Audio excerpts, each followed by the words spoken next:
Beep, beep, beep, beep, beep, beep. Morning, folks. How the devil are we? Here. You bad gay men, you. Bad gay men. To the pyre. We're going to burn you. We're going to burn the lot of you. Says a modern day version of Torquemada. Who's lost the plot because gay people aren't happy when you put conversion therapy on television. So we've got this bloke called Brocklebank or something who's lost the plot this morning because the gays have gone, what are you doing? Putting some LARPing unwell woman on a show and calling him a gay man. Oh, the horror, the sheer horror. The ripples that have run through the LGBTQ plus hands, knees and bumps and daisy people is unprecedented. I bring you this morning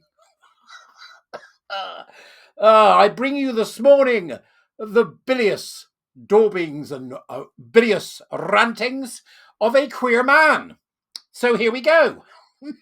Since ITV has never announced a change in its stance regarding how Love Island's inclusion of LGBTQ plus people would be nothing more than a logistical difficulty, what a wonderful thing it's been to see the last two seasons of BBC's I Kissed a Boy and last year's I Kissed a Girl become such a huge success. Yeah, that's a huge success in the same way that people used to go and watch bearded women and, men with 5 arms and an eye on their elbow in Victorian times, right?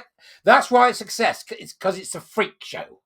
It's not a success because people think it's, aren't they wonderful? It's a success because people can't stop watching it, like a car crash. That's what it is, right? Both the inaugural Lads and Lasses seasons were unmissable TV for anyone in our community, as far as I'm concerned. What community would that be then? Which community? Sorry, I can't hear you. Who's the leader? There's no leader. What community are you talking about then? The LGBTQ plus community, which is essentially a hard left neoliberal bunch of lunatics. Is it them you mean, my dear? It says, with both the shows being a riotous mix of groundbreaking, moving, and drama filled. With both being a riotous mix of groundbreaking, moving, and drama filled. Doesn't make any sense, right? Is it really groundbreaking? Is it? What we'll do is we'll stick people on TV and get people to look at them while they just lose the plot or fanny about kissing each other and touching bits. There's nothing groundbreaking about this. It's just more rubbish under the worst category of television there is, which is reality TV. So here we go. Now, the shows were the dating shows. LGBTQ plus people have long desired. Really? So LGBTQ plus people who are the most profound homophobes on the planet, right? Lesbians, including men who pretend they're women. Gays, including women who pretend they're men. Bisexuals who can, will sleep with either gender, not sex, gender, right? So they're bisexuals who are a believer in the cult of gender. T is obviously are the usual suspects, which is the LARPing men and women. Q, not quite sure, except they don't like boundaries, do they? Right? And then the plus, well, your guess is as good as mine. People, wearing diapers when they're 40 for reasons other than illness. What else would there be? All sorts of bang me on the bottom with a woman weekly types. This is a dating show they've long deserved. Well, yes, I would say it certainly is the dating show that they've long deserved because it is essentially a dating show which illustrates that all they are about is conversion therapy and unreality. And they ain't happy, right? So I've got an archive of this just so you can have a look at it. So you've got the ability to go and see exactly how deranged these people are, okay? I'm going to jump down a bit, right, to say that the online reaction to I Kissed a Boy 2025, according to Harrison Broccoli, right, it was nothing short of abhorrent. Is it, Harrison? Nothing short of abhorrent, mate, is it? You don't think conversion therapy on TV is abhorrent? You don't think pretending men and women is abhorrent? You don't think encouraging people to remove their breasts and have their genitals mutilated is abhorrent? But you think the fact that gay people went, not on your Nelly, is abhorrent? You are really, really not well, Harrison Bigglethwaite, right? So you want to get yourself sorted, mate. There's something wrong with you. From mean-spirited tweets to some of the most appalling transphobia I've had the displeasure to read, really. So you think that a reaction to some of the most appalling homophobia I've ever seen in my life is in fact just transphobia. All right, okay. It's, let's put aside for the moment that this kind of rubbish that they're putting on TV takes us back to the 1970s and the days of, the likes of Larry Grayson or John Inman on "I'm Free" on television, and turns gay people into a spectacle once again, like we've gone back in time. You don't seem to understand how profoundly homophobic what this is, what this is, this actual TV show. How profoundly homophobic the very idea is. How profoundly homophobic trans is. How people who are trans are the walking signifiers of homophobia. You seem blind to this. Harrison Boston Glue, whatever your name is. Right now, you do not have to look very far on Twitter to see what makes that app utterly unusable today. So because people won't believe your lie that men can be women, and because people think that girls cutting off their breasts and mutilating their genitals and boys doing the same thing because they may be gay or autistic, and you think it's a better idea to turn them into the opposite sex and allow them to live as gay people, you think that's why the app is utterly unusable today. I don't think you're well, mate. Or you're just a queer. Which is it? The world must know. Harrison Bobsy Toibs, whatever your name is. Right. Whilst I go on to discuss what I've seen on there, I've chosen not to highlight anything or embed a post in order not to extend its reach. Yet God forbid that people should get that you are homophobic, misogynistic, child-harming, anti-science, anti-human, look up at the Q plus hams, knees, and bumps and daisy people are exactly what I've just described. God forbid that they should get that. He says, I encourage all of you to do the same and not engage with anything. It's not worth it. No, don't. Don't engage with people who are taking you to task for your homophobia and your misogyny. Don't engage with people who are taking you to task for bringing a cult into the mainstream and allowing that cult to infect everything from the NHS through to education. Yes, for goodness sake, don't engage with that, people. Don't engage with it, right? Nothing to see here. No, nothing to see here. This particular article written by this man is a screed for conversion therapy. It is a marketing tool for conversion therapy. It is an anti-gay rant. That's what it is. He thinks it's completely mean-spirited. Oh, you ain't seen men mean-spirited yet, kid. You wait till some of us get a real platform, then you'll know what mean-spirited is.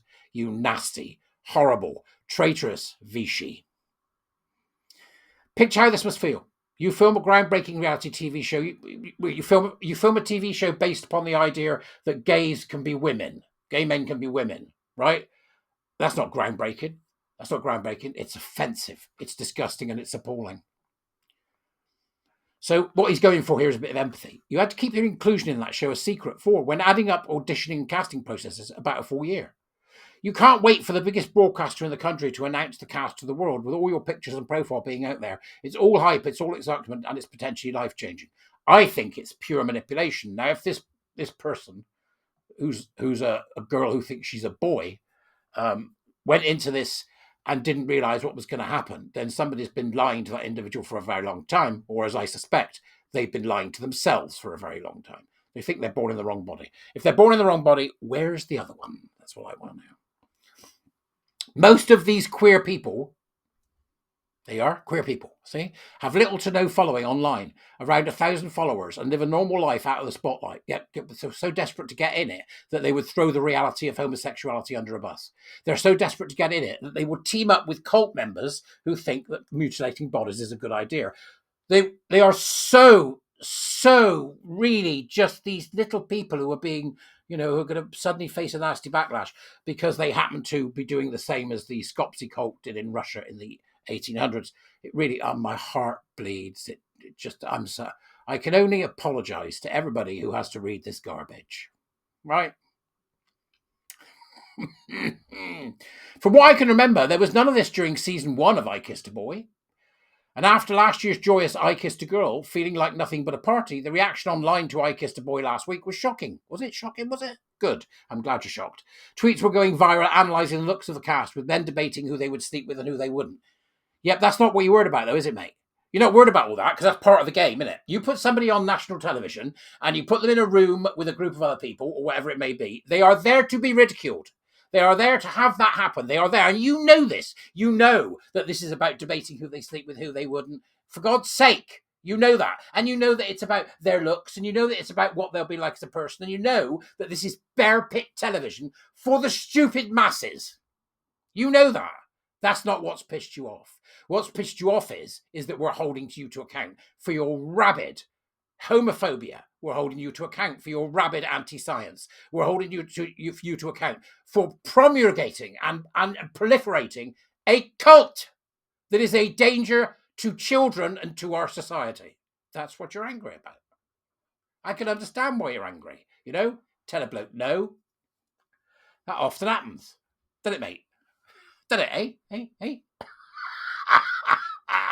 I love it. Debating the top-bottom preference of them. What, have you seen them all? It was incessant. I felt like I was wading through nastiness to find something positive. All right, what was it you were looking for? Well, queer joy. There we go. Of course, I Kissed a Boy's casting is not without criticism, and it's certainly not above it. The cast has a minimal body type diversity. So people are picking him apart, and what a terrible thing he says, and now he goes on to pick them apart. A far cry from season 1, which definitely represented a wider spectrum of gay men. You really are a disgusting individual. Do you know that? Disgusting, if that's how you see people. By little boxes and body types, by identities, you really are disgusting. And you represent everything that is wrong with the LGBTQ plus hands, knees, and bumps a daisy cult. Sorry, mate, I ain't buying it. Right? It then, I mean, you can go and have a look, see for yourself, but it then goes on to rant about the world is a scary place for LGBTQ plus people right now. You know, when it comes to lying to people so that they are then forced, often by pressure or by fiat within the workplaces, to agree with a body mutilating cult. The world is a dangerous place for anybody who thinks that reality matters. The world should be a dangerous place for you. The world should be a dangerous place for this rhetoric. The world should be a dangerous place for homophobes. And the world should be a dangerous place for misogynists. And by that, I don't mean physically dangerous. Shame's going to do this, you know, because the Labour Party have lost the plot on this. They don't care. They voted that bill through with massive numbers. The data bill, which is going to make sure that gender identity gets into... There is no such thing as a gender identity. There's no such thing as trans. There's no such thing as gender dysphoria. There is only a well-planned top-down imposition of this nonsense on people across the Western world. And the sooner everybody gets the idea that the root cause of this is academia is the root cause, and that the tool of implementation is EDI and DEI. The sooner everybody gets their head around that, and we begin to condemn those things that are the root cause of all this critical race theory, critical environmentalism, you name it. This is not just one thing anymore. It's more than one thing. The sooner that people get their head around that, the sooner we'll make some headway.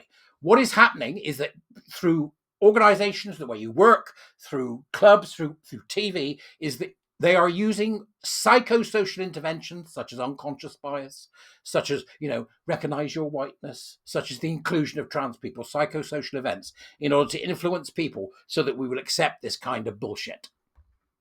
The game's up, boys. Your 15 minutes of fame is over. It's time that people woke up more. And I think they are. This is shock gay men. This is shock some gay men. And they're trying to understand exactly what's going on. Now they'll do what the rest of us has done, which is spend 18 months trying to get a PhD in bullshit just so they can understand it. So, Harrison Brocklehurst, no. Your rant is nothing but an anti-gay, anti-human, anti-science screed. And you, sir, are an absolute disgrace to the gay men who came before you that have given you the privilege that you can now write this for this rag, the tab. And on that note, I'm going to buzz off and let you get on with it. Ta-ta.